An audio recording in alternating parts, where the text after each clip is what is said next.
शुभ संध्या जय जगन्नाथ केमती अच्छा समस्ते आपण मैंने देखुवे आमर बर्तमान भागवत चलती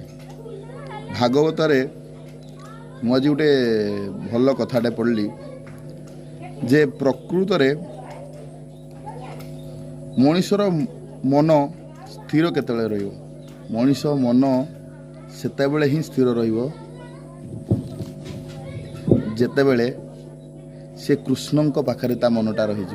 आपण देखंतु जेते जहा करंतु आपण मन विचलित हब माने ही हब आपण से समय रे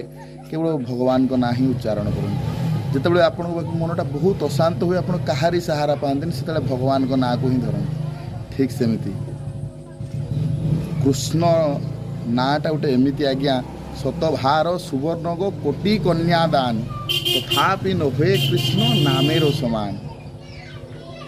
जेई राधा से कृष्ण भोज निष्ठा करी नामेर सहित अच्छे आपना श्रीहरि से लगी गोटे कथा जीवन में जदि मु भी आज्ञा बहुत स्टाइलिश थी बहुत जिनस करी जीवन में केवल शांति प्राप्त करने अच्छे आपड़ जेकोसी ना उच्चारण करें राम कृष्ण हरि जहाँ भी बोलो जय जगन्नाथ शुभ संध्या।